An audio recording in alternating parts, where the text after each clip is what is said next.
ilaha illallah. La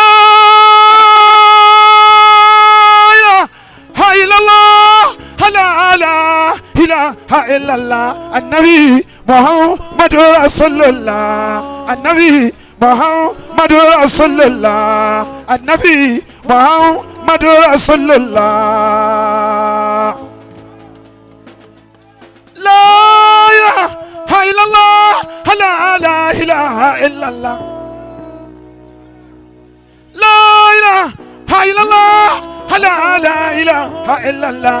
An-Nabi Muhammadur Rasulullah. An-Nabi Muhammadur Rasulullah. Yamamutu Rasulallahi to al-muqaddasa. Hey, you want Nabi Muhammad kilode. Yamamutu Rasulallahi to al-muqaddasa.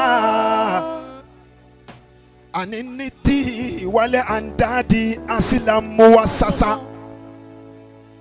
Rasulu wasilun nasi ma'u wajandalu. Fala isa fi zaka zamani muwannisa. Tatawara fila tiwari. Annabi Muhammadu. Tatawara fila tiwari fi kulli aikali. Tatawara fila tiwari fi kulli aikali. Annabi Muhammadu. Wa hatta badali nasi korima muwassasa. Waja bi amrillahi yadihu Muhammadan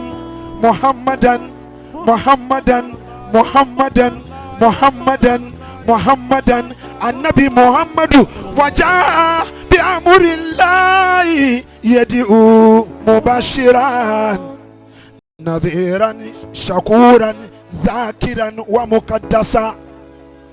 Annabi Muhammadu مولانا شوي إبراهيم أني جواتا وجودا أيبة وجلالا وأبصرت من زباجة وجمالا جمالك أنس هيبة ومعابة فأنت تام المرسلين كمالا وكلهم هذا المكارم والأولى وما كالإمام الهاشمي خصالا محمد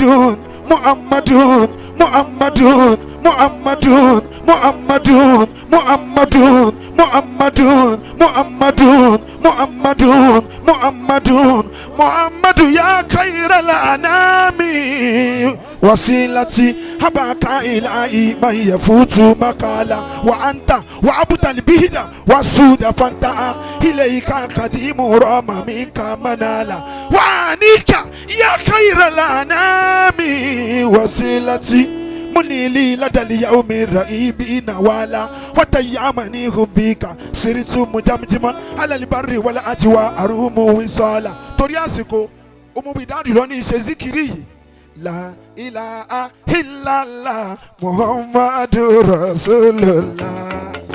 Oh, les deux fois Nabi Muhammad رسول الله. لا إله إلا الله. لا إله إلا الله. لا إله إلا الله محمد رسول الله. لا إله إلا الله. لا إله إلا الله محمد رسول الله. بليت بغبلي مصطفى القاتمي أبدا. لا إله إلا الله محمد. Oh ya محمد. Anabi Muhammad. Anabi Muhammad. Anabi Muhammad Rasulullah Rasulullah Rasulullah. La ilaha illallah. Abili kauni wala akala kifara wa matida. La ilaha illallah Muhammad. Anabi Muhammad. Muhammad. anabi muhammadu rasulullah rasulullah la ilaha Muhammadu Rasulullah Muhammadu Anabi Muhammadu Anabi Muhammadu Rasulullah Rasulullah La ilaha illallah La ilaha illallah La ilaha illallah Muhammadu Rasulullah Muhammad Rasulullah Muhammad Rasulullah lẹ́ẹ̀kan sí Muhammad Rasulullah adhakir wal madih kìí ṣe gbogbo dhakiru ní madihu ẹlòmíì lè ṣe dhikiri kò lè mọ̀dáhà nábì ẹlòmíì lè mọ̀dáhà kò lè ṣe dhikiri ẹlòmíì wà lè ṣe méjèèjì adhakir Yusuf huwa madihun wa huwa kaman adhakir ọlọ́run kó má ṣàjẹ́ kí a rí afáwa náà pẹ́ afáàsì tún ni Zakiru ti ń sọ Lárúbáwá.